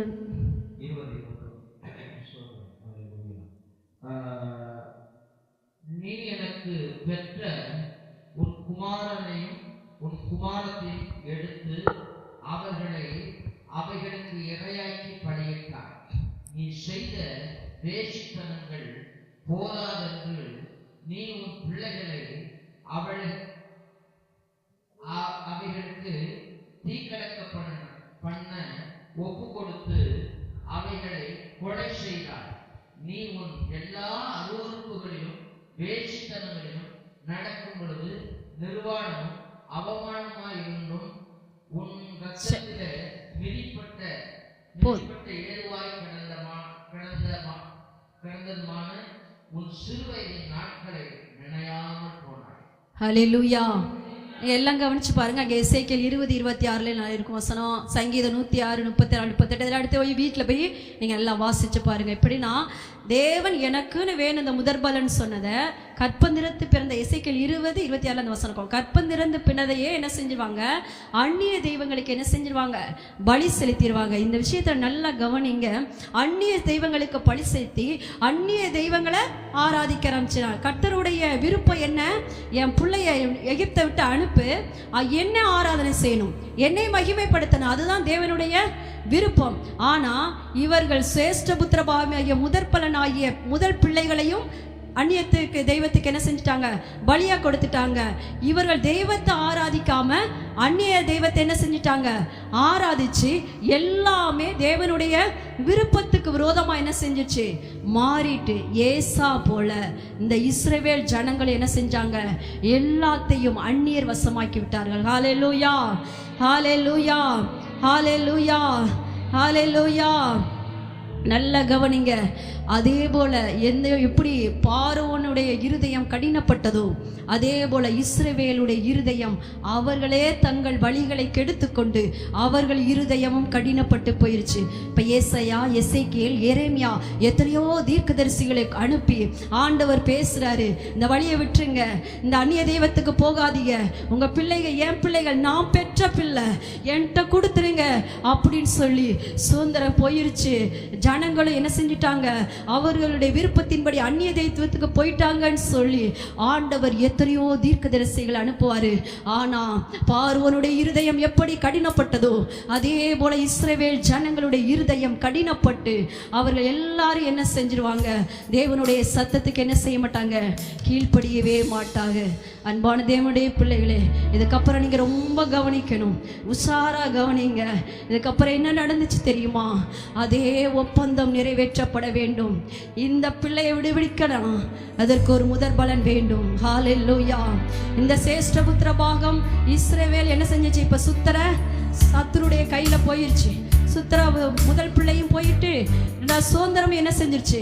அழிக்கப்பட்டது போல எல்லாம் அந்நியர் வசமாய் சத்துருடைய பிடியில எல்லாம் போயிருச்சு. இதை மீட்க வேண்டும் என்றால் ஒரு முதற் பலன் வேண்டும். ஹல்லேலூயா, ஹல்லேலூயா. முதற் பலன் கொல்லப்படணும். பஸ்கா பலியினால இஸ்ரவேல் ஜனங்கள் காப்பாற்றப்பட வேண்டும். இந்த 2 சம்பவம் நடந்தாதான் இஸ்ரவேல் ஜனங்களை மீட்கப்படணும். இப்ப எந்த முதற் பலன் இஸ்ரவேல்ல இல்ல. எல்லா முதற் பலனும் அந்நியர் பக்கமா போயிருச்சு.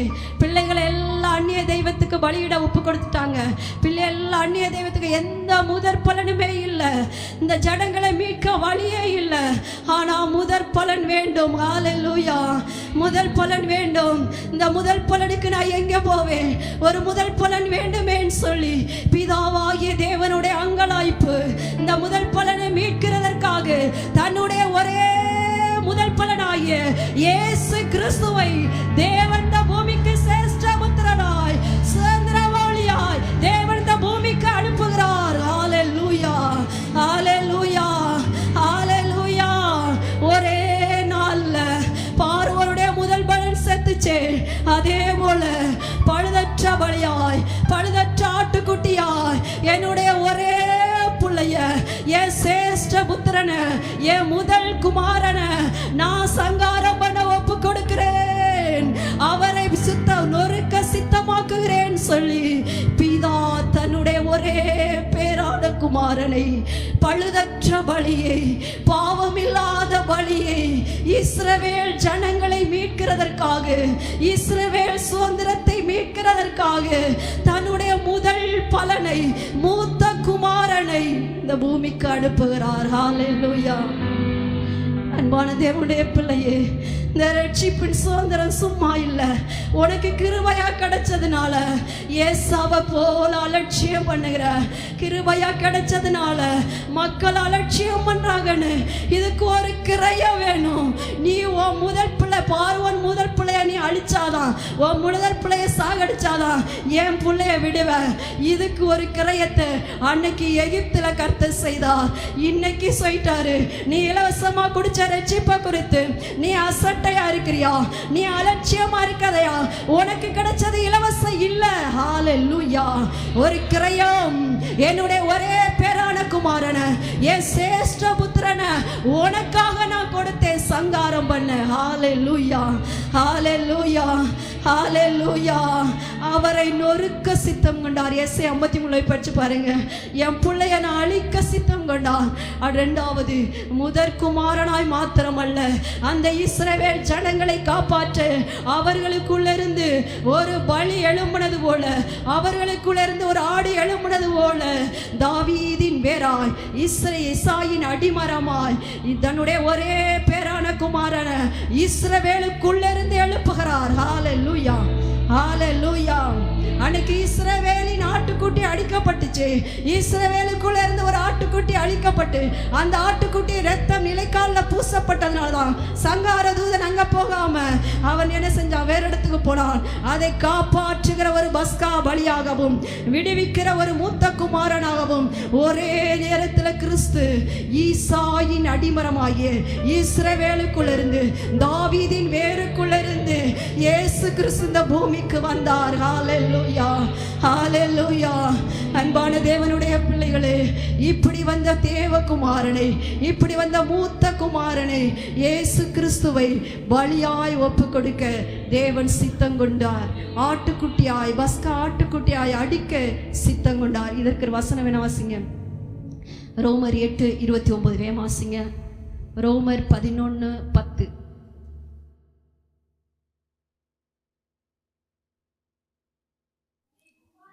தம்முடைய குமாரன் அநேக சகோதரருக்குள்ளே முதற் பேரானவராயிருக்கும் பொருட்டு தேவன் எவர்களை முன்குறித்தாரோ அவர்களை தம்முடைய குமாரனுடைய சாயலுக்கு ஒப்பாயிருப்பதற்கு முன்குறித்திருக்கிறார். ஹல்லேலூயா, ஹல்லேலூயா. மூத்த குமாரன் நம்முடைய இயேசு கிறிஸ்து. அடுத்து நீங்கள் ரோமர் 11:10 பார்த்தீங்கன்னாலும் அதில் என்ன செய்யும், முதல் பலன் அப்படின்ற மாதிரி முதல் பிசைந்த மாவு அப்படின்னு ஒரு வசனம் இருக்கும். முதல் பலன், முதல் குமாரன், மூத்த குமாரன், பிதாவுக்கு ஒரே பேரான குமாரனை என்ன செஞ்சாரு, இந்த பூமிக்கு அனுப்பி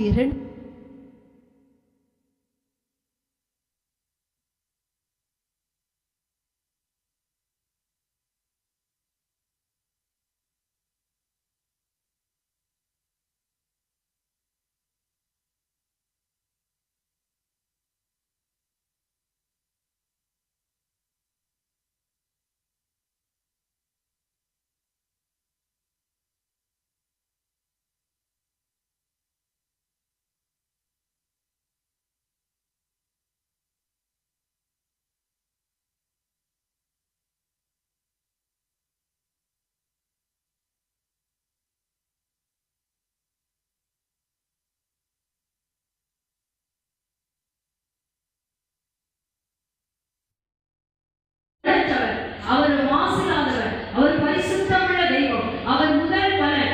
அவர் பிதா எப்படி ஒப்பந்தம் பண்ணாரோ, மோசேகிட்ட சொன்னாரோ, என் பிள்ளை விடாம மூத்த குமாரனை சங்கரிப்பேன்னு சொன்னாரோ, அதுல உண்மையுள்ளவராக இருந்து தன்னுடைய ஒரே பேரான குமாரனை என்ன செஞ்சிட்டாரு,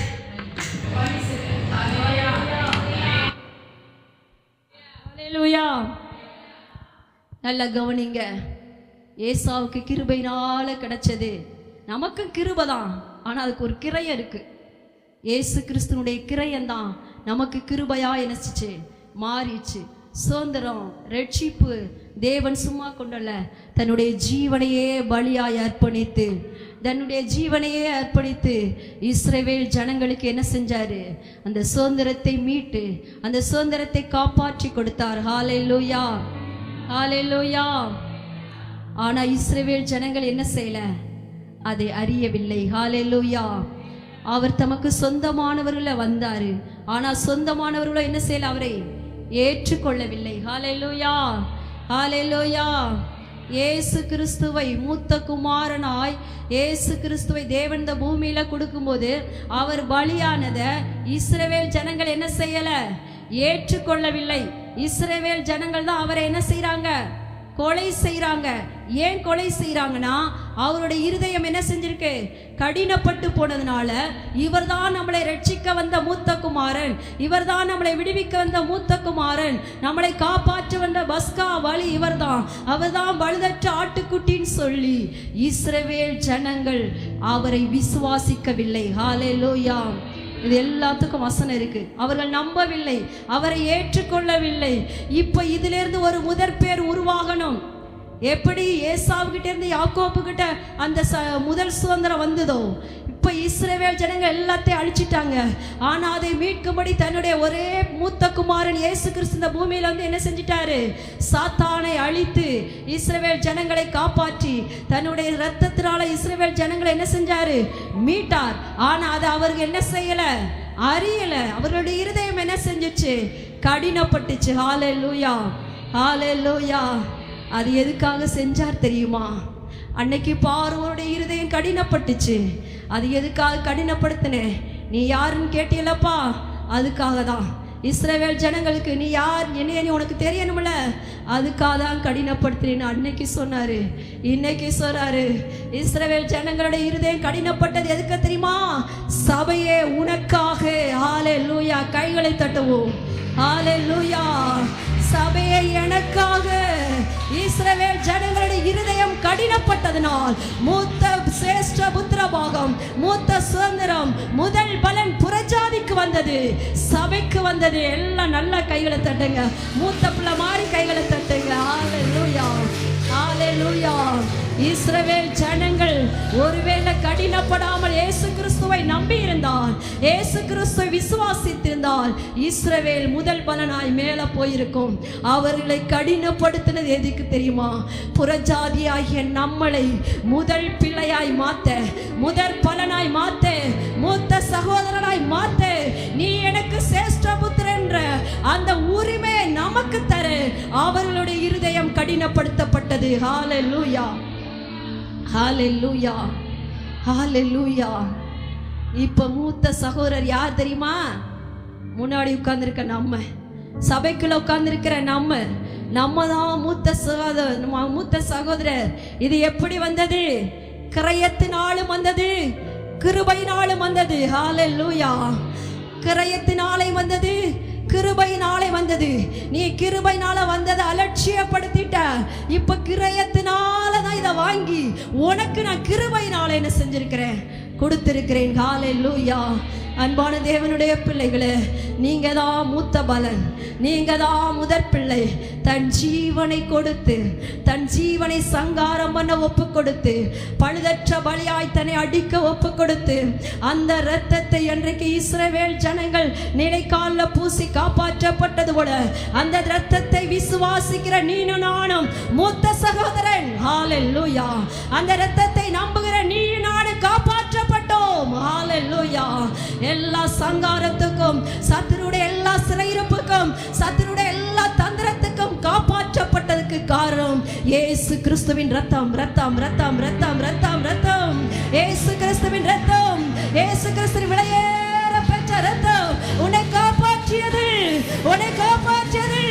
அன்பான தேவனுடைய பிள்ளையே, நீ மூத்த குமாரன், நீ முதல் பலன். ஹல்லேலூயா. நீ வேணா அதுக்கு ஒரு வசனத்தை வாசிங்க.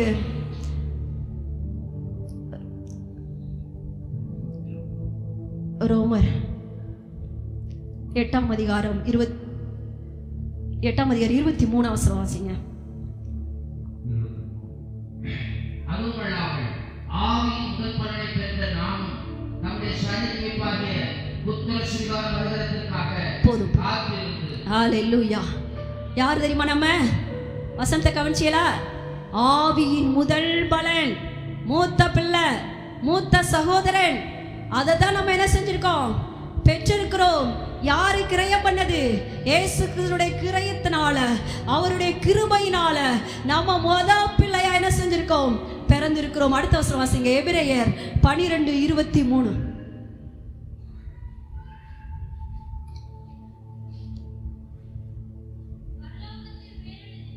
பரலோகத்தில் பேர் எழுதியிருக்கிற முதற் பேரானவர்களின் சர்வ சங்கமாகிய சபையிடத்திற்கு போதும். பரலோகத்தில் பேர் எழுதியிருக்கிற முதற் பேரானவர்களின் சர்வ சங்கம்தான் இந்த சபை. நல்லா கவனிங்க. அங்கே வீட்டில் போய் நீங்கள் இந்த 12ஆம் அதிகாரத்தை நல்லா வாசிங்க. வாசிக்கும் போது நம்ம உட்கார்ந்துருக்கிற பாருங்க, இந்த சபை இது எப்படிப்பட்ட சபைன்னு சொல்லி அந்த இடத்துல என்ன செய்யும், எழுதி இருக்கு.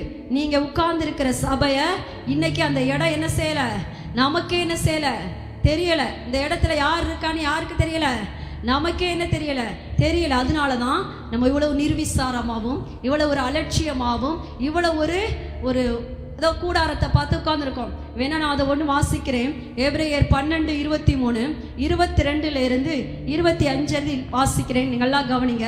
முதல்ல சொன்னேன் அங்கே 18 சொல்ற வசனம் எல்லாம் பழைய ஏற்பாட்டு சபை, மோசேக்கு கொடுத்த அந்த சபை. இந்த சபை யாருன்னா புதிய உடன்படிக்கையின் மத்தியஸ்தராயிருக்கிற கிறிஸ்து சம்பாதித்து கொடுத்த சபை. அந்த சபை தான் 22 வாசிக்கிறோம். நீங்களும் சீயோன் மலையிடத்திற்கும் ஜீவனுள்ள தேவனுடைய நகரமாகிய பரம எருசலேமிடத்திற்கும் 1000-10,000 தேவதூதர்கள் இருக்காங்க. இங்கதான், வேற எங்கல. நீங்க வாடுங்க பரலோகம் நினைச்சிட்டு இருக்காதீங்க. இங்கதான் 1000-10,000 தேவதூதர்கள் இருக்காங்க. பரலோகத்துல பேர் எழுதி இருக்கிற முதற் பேரானவர்களின் சர்வ சங்க சபைதான். ஹல்லேலூயா, ஹல்லேலூயா. பரலோகத்துல நம்ம பேர்ல என்ன செஞ்சிருக்கு, எழுதப்பட்டிருக்கு. நம்ம தான் யாரு, முதற் பிள்ளை, முதற் பேரு, முதற் பலன். நீங்க உட்கார்ந்துருக்க கூடாரத்தை பார்க்காதீங்க. நீங்க எவ்வளவு தூரம் சபையை கனத்தோடு பார்க்குறீங்களோ உங்களுக்கு தான் இது கனமா தெரியும். நீங்க எவ்வளவு கனவீனமத்தோடு பார்க்குறீங்களோ அது கனவீனமா தரும். இங்க உட்கார்ந்துருக்க சேரு, மூத்த பிள்ளை உட்கார்ந்துருக்கிற சேரு, நீங்க இந்த சர்வ சங்க சபை சும்மா சாதாரண சபை இல்ல. இங்க வந்திருக்கிற உங்க பேர்லாம் இங்க எழுதியிருக்கு, பரலோகத்துல பேர் எழுதியிருக்கு. நீங்க இங்க பூரணமா நியாயாதிபதி ஆகிய தேவனிடத்துல வந்திருக்கிறீங்க. பூரணமாக்கப்பட்ட நீதிமான்களுடைய ஆவி இங்க இருக்கிற எல்லாரும் யாரு, நீதிமான்கள். நீங்க யாரு, பூரணர். கிறிஸ்து உங்களை பூரணரா பார்க்க பார்க்கிறாரு. நீங்க பூரணமாக்கும்படி தான் இங்க உட்கார்ந்து இருக்கிறீங்க. நீங்க வர வர வர வர பூரணம் ஆயிருவீங்க. பூரணமாக்கப்பட்ட நீதிமான்களுடைய ஆவி தங்குகிற ஒரு இடம் தான் சபை. ஹalleluya. நீங்க யாருன்னு முதல்ல உங்களுக்கே இன்னும் தெரியல. அதனாலதான் நம்ம என்ன செய்றோம், கிறிஸ்துவுடைய கிருபையும் கிரயத்தையும் அலட்சியப்படுத்திட்டு இருக்கோம். ஹalleluya, ஹalleluya. அடுத்து நீங்க பின்னாடி பாத்தீங்கன்னா புதிய உடன்படிக்கையின் மத்தியஸ்தராகிய கிறிஸ்து என்ன செய்றாரு, இங்க இருக்காரு. அங்க ஆபேல் பேசுறது போல பேசல, இவர் என்ன செய்றாரு, நன்மையானதை பேசுறாரு. 25 படிங்க. பேசுகிறவனுக்கு நீங்கள் செவி கொடுக்க மாட்டோம் என்று விலகாதபடி எச்சரிக்கையா இருங்கள்.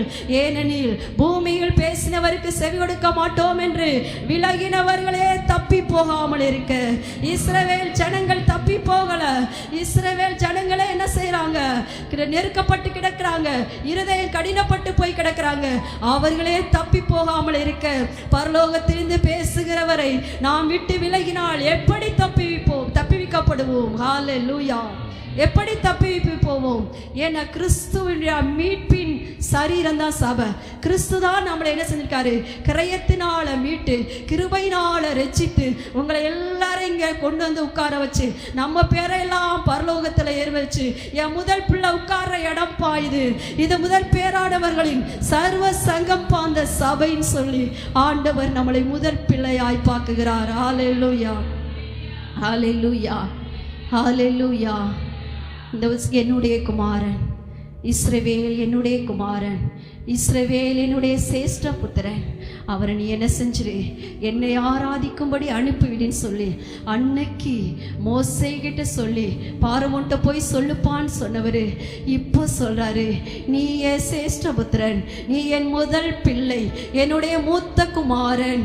நீ ஒரு வேலையை செய்யணும், நீ என் விருப்பத்தை செய்யணும். நான் கொடுத்த இந்த மூத்த பிள்ளைன்ற சுதந்திரத்தை, இந்த ரட்சிப்பை நீ காப்பாற்றுகிற பொறுப்பு உன் கையில இருக்கு. ஹalleluya, ஹalleluya. இந்த ரட்சிப்பை காப்பாற்றணும். நீ கொஞ்ச நாள் மாத்திரமல்ல, மரண பரியந்தமும் நீ ரட்சிப்பை என்ன செய்யணும், காப்பாற்றணும். முடிவு பரியந்தம் நிலைத்திருக்கிறவன் தான் ரட்சிக்கப்படுவான். ஆலயத்துக்குள்ள வந்தா ரட்சிக்கப்பட்டேன்னு நினைச்சிடாதீங்க, ஆலயத்துக்கு கொடுத்தா ரட்சிக்கப்பட்டேன்னு நினைச்சிடாதீங்க. இது எல்லாம் தேவனே செய்வாரு. யாரை கொடுக்க வைக்கணுமோ அவங்க தான் கொடுப்பாங்க, யாரை உட்கார வைக்கணுமோ அவங்க தான் உட்காருவாங்க.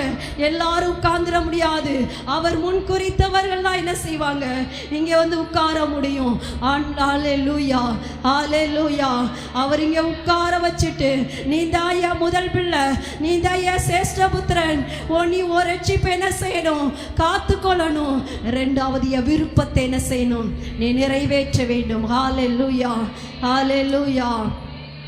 ரோமர் 8 அதிகாரம் 29 எடுத்து வாசிங்க, வாசிங்க, வாசிங்க. தம்முடைய குமாரன் அநேக சகோதரருக்குள்ளே முதற் பேரானவராய் இருக்கும் பொருட்டு தேவன் எவர்களை முன் குறித்தாரோ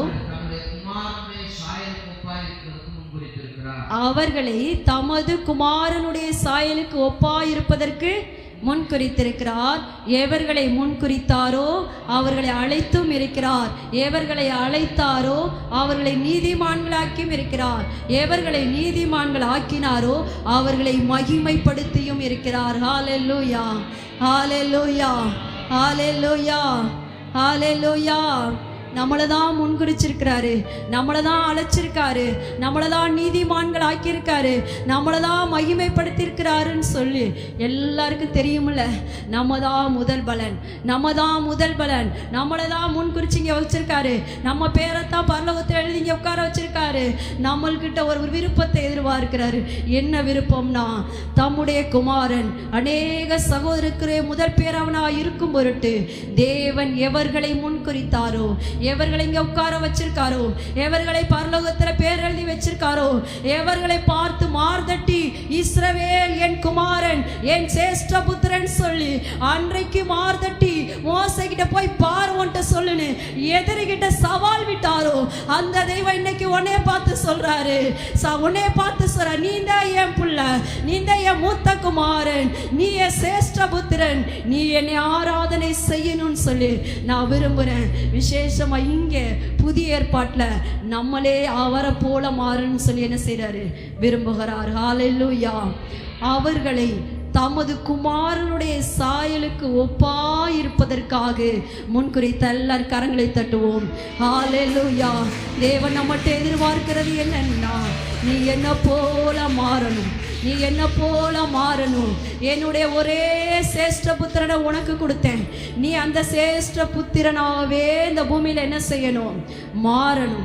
ஒரே சேஷ்ட புத்திரனை நான் உனக்கு அழிக்க உனக்கு ஒப்பு கொடுத்தேன் என் பிள்ளைய. நீ இப்போ எனக்கு ஆராதனை செய்கிறது அந்த இதெல்லாம் இல்லை, அந்த டீல் அது பழைய ஏற்பாடோட முடிஞ்சிச்சு. இப்போ சொல்கிறாரு, நீ என் புள்ள மாதிரி எனக்கு என்ன வேணும், திரும்ப வேணும். எனக்கு என் பிள்ளைய நான் உனக்கு கொடுத்தல்ல, திரும்ப என் பிள்ளைய உனக்குள்ளே இருந்து நான் எடுக்கணும், திரும்ப என் பிள்ளைய உனக்குள்ள இருந்து எடுக்கணும். அன்னைக்கு என்ன செஞ்சாரு, பார்வோனுடைய சந்ததியை அழிச்சு அதற்கு மீட்டு கொள்ளும்படி அந்த முதற் பேருக்கு ஈடாக இஸ்ரவேலின் முதற் பேரை என்ன செஞ்சாரு, எனக்கு வேணும்னாரு. இப்ப சொல்றாரு, என் பிள்ளைய உனக்கு கொடுத்துட்டல்ல, நீ எனக்கு வேணும், நீ எனக்கு மூத்த குமாரனா மாறணும். என் பிள்ளைக்கு ஈடாய், அந்த ஜீவனுக்கு ஈடாய் உன் ஜீவன் மீட்கப்பட வேண்டும். ஹல்லேலூயா, ஹல்லேலூயா, ஹல்லேலூயா. நீங்க இங்க உட்கார்ந்திருக்கிறது சாதாரண வந்து போறதுக்காக இல்லை, நீங்க ரட்சிக்கப்பட்டது சாதாரண ஆசீர்வாதத்துக்காக அல்ல. அதெல்லாம் வரும். இம்மையிலையும் ஆசீர்வாதம் சேஷ்டபுத்திரனுக்கு, மறுமையிலையும் ஆசீர்வாதம். ஆனா தேவனுடைய விருப்பம் என்னன்னா, என் பிள்ளைய உனக்கு கொடுத்தல்ல, உன் பிள்ளை எனக்கு உனக்குள்ள இருந்து வேணும். நீ என்ன செய்யணும், என் குமாரனுடைய சாயலுக்கு ஒப்பா என்ன செய்யணும், மாறணும். என் சேஷ்டபுத்திரனை உனக்கு தானே கொடுத்தேன், ஓ நீயே எனக்கு என்னணும், சேஷ்டபுத்திரனாய் மாற வேண்டும். ஹல்லேலூயா, ஹல்லேலூயா. நம்முடைய தகப்பன் கொடுத்த இந்த ரட்சிப்பின் சுதந்திரத்தை நீங்க காப்பாற்றுவதில் கண்ணு கருத்துமா இருங்க. ஏசா சொன்னது போல, இதெல்லாம் என்னத்துக்கு, நான் சாக போறேனே, இதெல்லாம் என்னத்துக்கு நான் சாக போறேன்னு அலட்சியப்படுத்தாதீங்க, அசட்டை பண்ணாதீங்க. ஆண்டவர் சாமுவேல்கிட்ட சொல்லுவார், அந்த முதிர் வயதான அந்த இவர் அவங்க மையன்ட்டு சொல்லுவார், அண்ணாள் போய் ஜம்னுவாங்கல்ல, ஏலிகிட்ட சொல்லுவார், உன் பிள்ளை என்னை கனம் பண்ணா நான் என்ன செய்வேன், கனம் பண்ணுவேன். உன் பிள்ளை என்னை கனவீனப்படுத்துச்சுன்னா நான் கனவீனப்படுத்துவேன். நீங்கள் எந்த அளவுக்கு நான் யாருன்றதை நீங்கள் அறிஞ்சு நீங்கள் தேவனுக்குரியவர்களாக மாறும்போது தான் தேவன் உங்களுக்கு இம்மைக்குரியதை கொடுப்பாரு. சேஷ்டபுத்திரன் பாருடைய முதல் பலன் என்னன்னா, இம்மையில ஆசீர்வாதம், மறுமையில ஆசீர்வாதம். ஆனால் ஏசு அசட்டை பண்ணி இழந்தது போல நம்ம இழக்கக்கூடாது.